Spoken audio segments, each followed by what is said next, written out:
Ladies and gentlemen, welcome back to the Shirtless Plantain Show.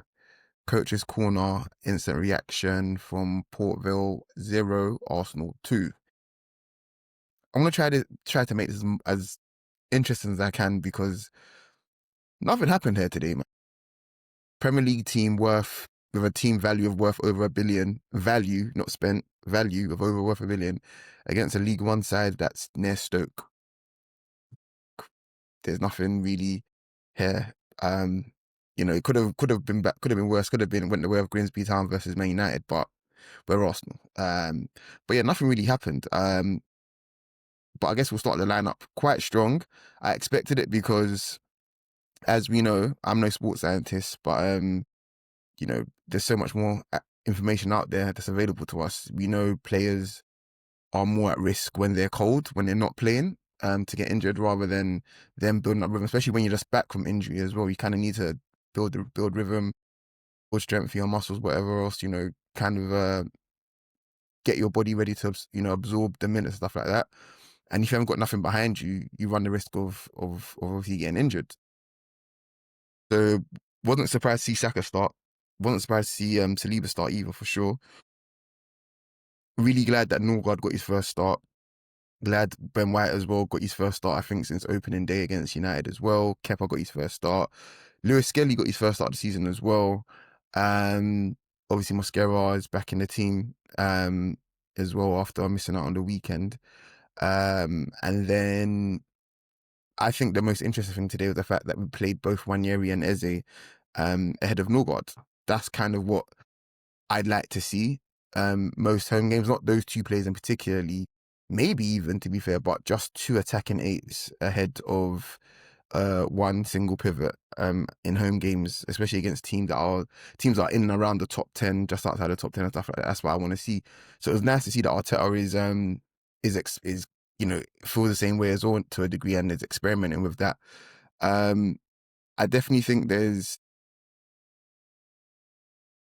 as much as I don't want to see Marino at the weekend, I wasn't sure see him starting up front, should I say. I wasn't sure if he should start today as well, but I guess with our injuries right now, he kind of had to, because he definitely will start in midfield on the weekend. But yeah, outside of that, Wanyeri starting, obviously Saka starting as well, and Martinelli as well. It was a strong team. Glad to see Darren Moore as well. He's a West Brom legend, and he's managing now Port Vale. But yeah, Arsenal didn't really do much this game. It was very much just try to get shit right in it, get your body right for what's going to be one of the toughest games of the season for the weekend. And the goal itself was pretty much what I want to see from Arsenal when playing with these players. Quick combination play in and around the box, first time finishes. That's what these boys are capable of, even at a high level. Forget that it's Port Vale, but that's what you kind of want to see. I was quite pleased as well with the fact that at times during this game, Wanyeri and Saka were swapping, because that's kind of how I see the right side evolving, where you have two right-sided attackers that are just interchangeable there.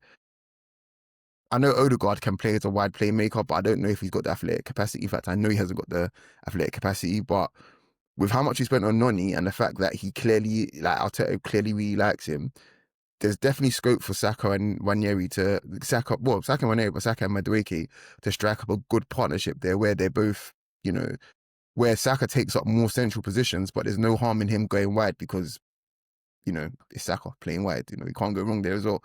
But I think it unlocks a new sort of dimension, a new way of attacking, and teams, are very well set up against us. So it's just another way for us to try and skin the cat. I say as my cat is just lounging on the floor, so I'm not talking about you. So yeah, but yeah, the goal aside, we weren't really troubled. Honestly speaking, it was a very, very, very boring game. I suppose the next exciting thing I think Ranieri getting a good shot off, actually. Again, I was talking, funny enough, actually, this is actually a good segue. I was talking to my friends about how we create more and how I think we should probably evolve this team. And I was just comparing us to what the other sides do, and Arsenal get every game will get exceptional chances that we should score and we usually do kind of thing. But we don't really take, even, I'm not talking long shots, I'm talking in and around the box, just low quality chances. Let's take a shot there. That's literally just, don't be afraid to pull the trigger kind of thing. And I realize that's how you build momentum. When you're constantly shooting and you've got the goalkeeper and the defense, you know, worried about where the next shot is coming from kind of thing. That's how you build momentum. That's how you gain territory and sustain territory as well. If you consistently pop shots, like with Arsenal, we play with the highest line. We know that already. We also usually have a lot of touches in the opposition box as well. Why not just use that to our advantage? Just say, okay, this time we get here, we're just going to shoot, and we just keep doing it, because now teams have to adjust the way they defend. They have to commit more, and if they commit more, we've got players that can hurt you if you commit, kind of thing. And I just think that's what we need to do. And that Waneri shot kind of just triggered something in my mind. I was like, yeah, that's kind of what I want to see more of, because we get in those positions a lot. And what usually happens is we'll look for the overlapping pass, or we'll spread it back across to the other side of the box. And it's like, why not just shoot there? Like, we don't have to wait for the perfect opportunity. And again, someone like Mo Salah's the king of that. He doesn't wait for perfect opportunities to shoot. If he's got a sight of goal, he lets it off. And I think there's nothing wrong with that. You've done the hard work of getting into that position, kind of thing. It might not be you might not be perfectly set. You might all those things are obviously good, but why not just have a shot? That's the way I feel about it, at least. And I think with Eze in the team, with Ranieri in the team, Saka's not afraid to shoot as well. Why don't we just gain advantage? That teams literally surrender territory to us because they accept that there's, what if they try to play a bit higher, if they try to press us more, kind of thing, we're just going to go through them. So they just see territory and they say, okay, break us down, kind of things. That's pretty much my main sort of takeaway from today, and what I think you guys should probably take away from this instant reaction. But yeah, Saka looked like he got hurt because he's got studs rakes across the top of his foot. And I said to the boys, give him an hour and get him off, kind of thing. And this was literally on 55 minutes. So I was like, it's definitely time for him to come off, pretty much. And Dalman came on for his League Cup debut.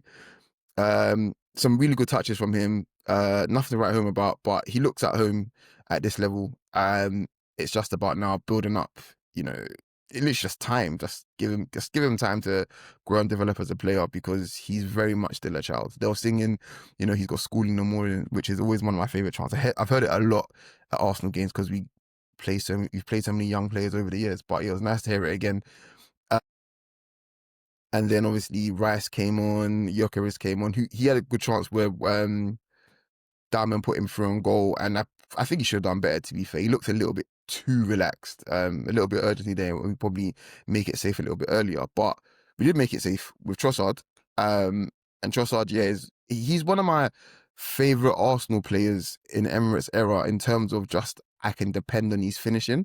He's such a dependable finisher, and I think there's probably some criticism to be had about Arsenal, Arteta, the team, the fact that we haven't probably manufactured even more chances for him, because I don't think there's a more assured finisher that we have currently. And I get, we've talked about him leaving and stuff, and I'm not opposed to him leaving, kind of thing, but for the time that he's been here, only Saka scored more goals, I think scored and created more goals than him. And I think had our attack been better, while he might not have been a starter, but had our attack been maybe better configured over the last couple of years, he could have hit some really, really, really good numbers, because the finishing is there. He doesn't need an invitation to put in the back of the net.